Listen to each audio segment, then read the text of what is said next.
आता या क्षणाची सगळ्यात मोठी बातमी येते। बारामतीत अजित पवारांच्या विमानाला अपघात झाल्याची माहिती कळतेय। लँडिंग दरम्यान अजित पवारांच्या विमानाचा अपघात झालाय। विमानातील काही जण जखमी झाल्याची माहिती कळतेय। तर बारामतीमध्ये आज सभा आहे। दिवसभर अजित पवारांच्या 4 सभा होणार आहेत। जिल्हा परिषद पंचायत समितीच्या निवडणुकीच्या प्रचारासाठी अजित पवार आज बारामतीमध्ये दिवसभर असणार होते आणि आता असं कळतंय की बारामतीत अजित पवारांच्या विमानाला अपघात झालेला आहे। उपमुख्यमंत्री अजित पवारांच्या विमानाला लँडिंगच्या दरम्यान अपघात झाल्याची माहिती कळते। आताची सगळ्यात मोठी अपडेट समोर येते। अजित पवार यांच्या विमानाचा अपघात झालेला आहे। विमानातील काही जण जखमी झाल्याची माहिती कळते। आता या जखमींमध्ये नेमका कुणाचा समावेश आहे हे कळू शकलेलं नाहीये। मात्र विमानात त्यावेळी अजित पवार, त्यांचे सुरक्षा रक्षक आणि वैमानिक असल्याची माहिती कळते। तर बारामतीमधून ही सगळ्यात मोठी बातमी कळते। उपमुख्यमंत्री अजित पवार यांच्या विमानाचा अपघात झालेला आहे। लँडिंगच्या वेळी हा अपघात झाल्याची माहिती कळते। आज दिवसभर अजित पवारांच्या बारामतीत 4 सभा होणार होत्या आणि त्यामुळे आज दिवसभर अजित पवार बारामतीतच राहतील असं सांगितलं जात होतं आणि त्या पार्श्वभूमीवर आता ही मोठी बातमी येते। अजित पवार यांच्या विमानाचा अपघात झाल्याचं कळतंय। त्यावेळी विमानामध्ये अजित पवार, त्यांचे सुरक्षा रक्षक आणि वैमानिक उपस्थित असल्याचं कळतंय। आपले प्रतिनिधी जयदीप भगत आपल्या सोबत आहेत। जयदीप, काय प्राथमिक माहिती मिळते? हा अपघात नेमका कसा झाला आणि अजित पवार कसे आहेत? खरं तर माधवी, काही वेळापूर्वी हा अपघात झालेला आहे अशी माहिती मिळते आहे। ज्यावेळेस धावपट्टीवरती बारामतीमध्ये विमान उतरत होतं त्यावेळेस त्यांच्या विमानाला जो आहे तो अपघात झालेला आहे। त्यामध्ये उपमुख्यमंत्री अजित पवार, त्यांचे सुरक्षा रक्षक आणि वैमानिक होते। या ठिकाणी जे आहे ते आता मोठ्या अग्निशामकच्या गाड्या या ठिकाणी दाखल झालेल्या आहेत।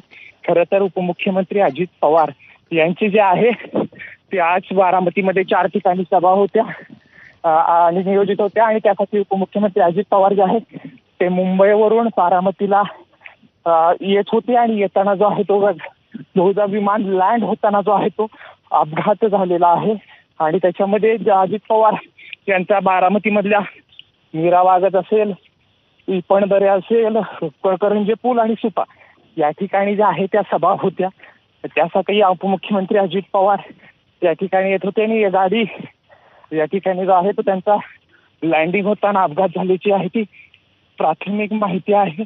त्या ठिकाणी जे आहे ते मोठ्या प्रमाणात आता अग्निशमन दलाच्या गाड्या असतील या ठिकाणी पोहोचत आहेत।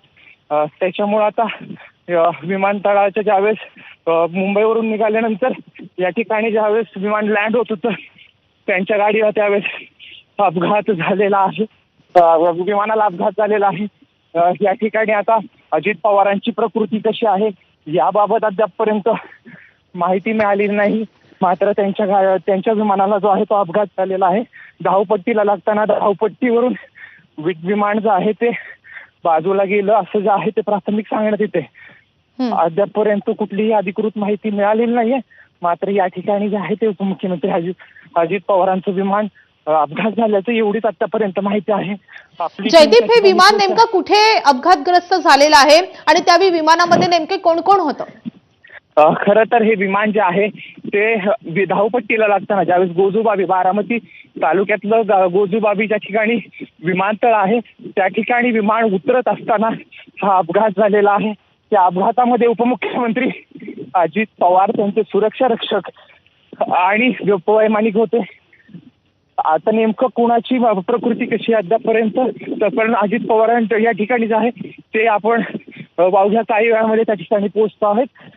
ज्यावेळेस धावपट्टीला विमान लागत होतं त्यावेळेस जो आहे तो अपघात झाल्याची प्राथमिक माहिती आहे।